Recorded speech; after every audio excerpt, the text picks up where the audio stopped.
Dans le prochain épisode d'Ici tout commence. Tandis que Tessier a pris sa décision, Martha découvre la vérité. En parallèle, Lionel et Deva travaillent en binôme. Attention, les paragraphes qui suivent contiennent des spoilers sur l'épisode d'Ici tout commence diffusé demain soir sur TF1. Si vous ne voulez rien savoir, ne lisez pas ce qui suit. Jeudi 3 mars dans Ici tout commence.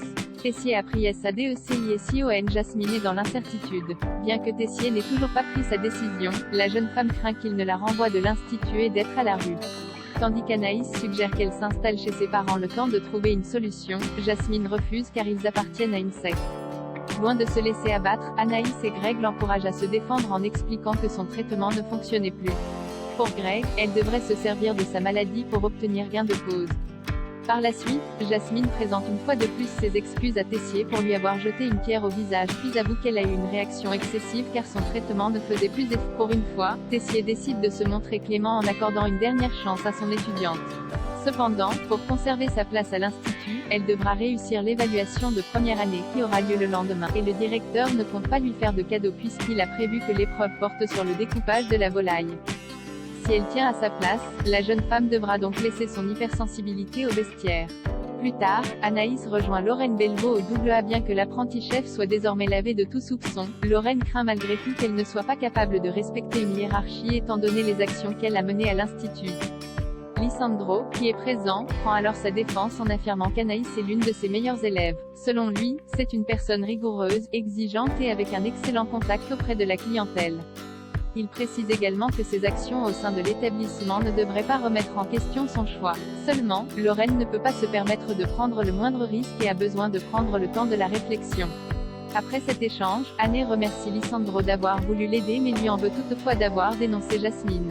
Tandis qu'il explique avoir fait cela pour elle, Anaïs lui rappelle que c'était son choix et qu'il aurait dû le respecter. Malheureusement, Lisandro ne conçoit pas le couple de cette façon et estime que si elle ne comprend pas son geste, ils ne pourront jamais se remettre ensemble. Pendant ce temps, Greg et Jasmine se baladent dans le parc quand Charlène les approche pour la sommer de quitter l'institut. Greg lui demande bien de passer à autre chose mais pour Charlène, Jasmine est un danger public qui devrait être en hôpital psychiatrique. Dans l'après-midi, Jasmine s'entraîne pour l'examen en découpant de la volaille. À ses côtés, Greg se montre d'un soutien sans faille à chacune des étapes. Au moment où elle jette l'éponge, il l'enlace pour la réconforter. De retour à la coloc, Greg profite d'être seul avec Elliot pour avoir une discussion avec lui.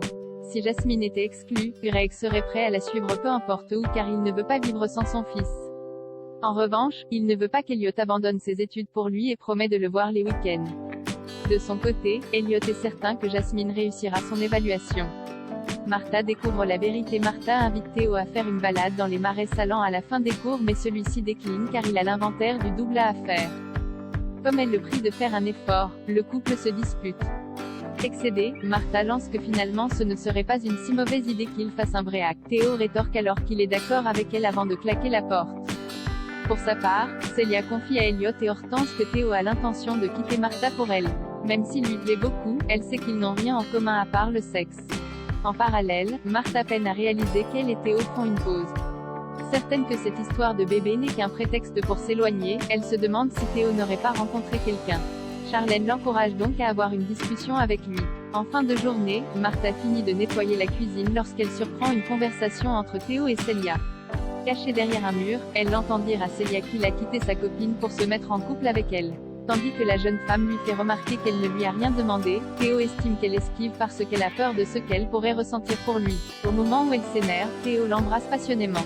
Quand ils sont sur le point de faire l'amour, Martha sort de sa cachette puis insulte Théo. Lionel et Deva travaillent en binôme cette année. L'institut s'associe à la mairie de Calvière pour le Printemps de la Mer, un événement gastronomique spécial. L'école étant chargée de proposer le plat qui sera servi à cette occasion, la direction a décidé d'en confier la création aux élèves. Ces derniers devront donc travailler en binôme. Et grâce à un tirage au sort, la chef Armand a déjà constitué les équipes et Lionel et Deva devront travailler ensemble. Lionel a les idées qui fusent et s'est mis en tête de cuisiner une cotrillade, un plat breton à base de poisson. Deva voudrait moderniser la recette pour la rendre un peu plus gastronomique mais Lionel refuse, préférant respecter la recette traditionnelle. Malgré tout, Deva n'a pas l'intention de baisser les bras et de laisser Lionel imposer ses choix. Pour lui prouver que sa recette tient la route, elle se met au fourneau.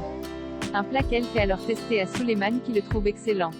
Cependant, Deva ne sait pas si elle va le faire goûter à Lionel car elle n'est pas certaine qu'il sera d'accord pour changer. Mais pour Suleiman, elle devrait tenter le coup.